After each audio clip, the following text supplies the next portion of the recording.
ये भारत में राज्यों के क्रमिक गठन और विकास का एक त्वरित सारांश है।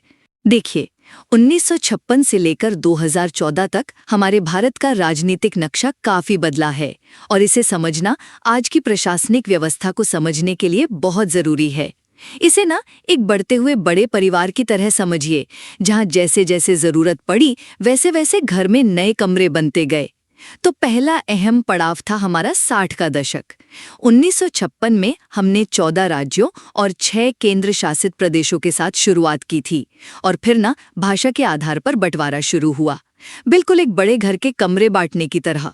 1960 में बॉम्बे से टूटकर गुजरात बना, फिर 1963 में नागालैंड और 1966 में पंजाब से अलग होकर हरियाणा निकला।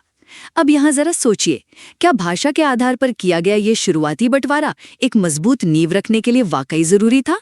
दूसरा बड़ा बदलाव आया 70 और 80 के दशक में, जब हमारे पूर्वोत्तर भारत का नक्शा बहुत तेजी से बदला।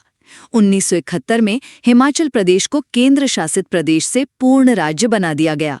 ये तो ऐसा था मानो कोई ट्रेनी अब परमानेंट एम्प्लॉय बन गया हो। और इसी दौरान 1972 में मेघालय, मणिपुर और त्रिपुरा, 1975 में सिक्किम और फिर 1987 में मिजोरम, अरुणाचल प्रदेश और गोवा भी नए पूर्ण राज्यों के रूप में सामने आए। और अंत में बात करते हैं 21वीं सदी के नए राज्यों की। साल 2000 में एक साथ 3 नए राज्य बने, छत्तीसगढ़, उत्तराखंड और झारखंड। और फिर 2014 में आंध्र प्रदेश से अलग होकर सबसे नया राज्य तेलंगाना बना। ध्यान देने वाली बात यह है कि अब फोकस भाषा से हटकर सीधे प्रशासनिक सुविधा